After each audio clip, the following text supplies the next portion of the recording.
ಬಹುಶಃ ಇದೊಂದ್ ಪ್ರಶ್ನೆ, ಬಿಕಾಸ್ ಯು ಟೋಲ್ಡ್ ಅಲ್ವಾ, ನಿಮ್ ಯಾವ್ದೇ ಎರಾಗೋನು ನಿಮ್ದೊಂದ್ ಪುಸ್ತಕ ಅವೈಲಬಲ್ ಇರತ್ತೆ.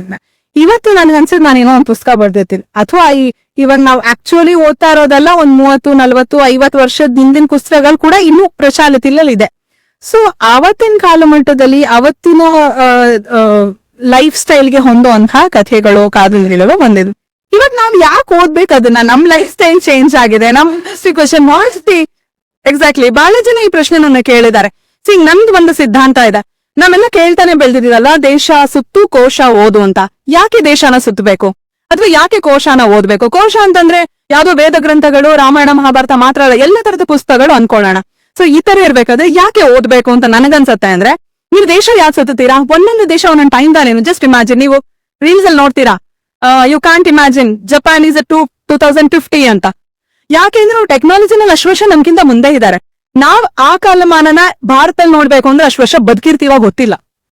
ಸೊ ನಿಮಗಿರುವಂತಹ ಟೈಮ್ ಲೈನ್ ಅಲ್ಲಿ ನೀವು ಬೇರೆ ಬೇರೆ ದೇಶನ ವಿಸಿಟ್ ಮಾಡಿದಾಗ, ನೀವು ಇಥಿಯೋಪಿಯಾಗ ಹೋದ್ರೆ ನಮ್ ದೇಶ 500 ವರ್ಷದ ಹೇಗಿತ್ತು ಹಿಂದೆ ಅಂತ ಇಥಿಯೋಪಿಯಾಗ ಹೋದ್ರೆ ಗೊತ್ತಾಗತ್ತೆ.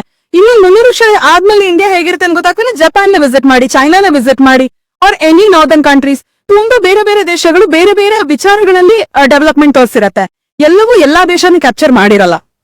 ಆ ಕಾರಣಕ್ಕೆ ನೀವು ಬೇರೆ ಬೇರೆ ದೇಶನ ಸುತ್ತಬೇಕು. ಕೋಶನೂ ಅಷ್ಟೇನೆ. ಈಗ 50 ವರ್ಷದ ಹಿಂದೆ 5 ರೂಪಾಯಿ 10 ರೂಪಾಯಿಗೆ ಮನೆ ಬಾಡಿಗೆ ಸಿಗ್ತಾ ಇತ್ತು ಅನ್ನೋದನ್ನ ಇಮ್ಯಾಜಿನ್ ಕೂಡ ಮಾಡಕ್ಕಾಗಲ್ಲ. ಮುಂದೆ ನಾವಿರುವಂತ ಮನೆಗೆನೆ ನಾವು 1 ಲಕ್ಷ ಬಾಡಿಗೆ ಕೊಡ್ತೀವಿ ಅನ್ನೋದನ್ನ ಇಮ್ಯಾಜಿನ್ ಮಾಡಕ್ಕಾಗಲ್ಲ. ಸೊ ಆಯಾ ಸಾಮಾಜಿಕ ಕಾಲಘಟ್ಟದಲ್ಲಿ ಏನೇನೆಲ್ಲ ನಡೀತಿದೆ ಅನ್ನೋದನ್ನ ಕಾದಂಬರಿಗಳ ಮೂಲಕ ನಮಗೆ ಜನ ತಲುಪಿಸಿರ್ತಾರೆ.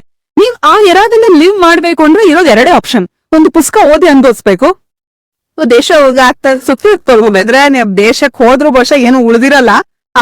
ಆ ಹಂತದ್ ಬಂದ್ಬಿಟ್ಟಿದೀವಿ ನಾವು. ಬಟ್ ಅಟ್ ಲೀಸ್ಟ್ ಬುಕ್ಸ್ ನಮ್ಗೆ ಬೇರೆ ಬೇರೆ ಕಾಲಘಟ್ಟನ ಇದೇ ಜಾಗದಲ್ಲಿ ಕುಕ್ಕೊಂಡು ಎಲ್ಲವೆಲ್ಲ ಅನುಭವಿಸೋದಿಕ್ಕೆ ಸಾಧ್ಯತೆ ಮಾಡ್ಕೊಳ್ಳುತ್ತೆ. ಸೊ ಅದಕ್ಕಾಗಿ ನೀವು ಪುಸ್ತಕಗಳನ್ನ ಓದ್ಬೇಕು.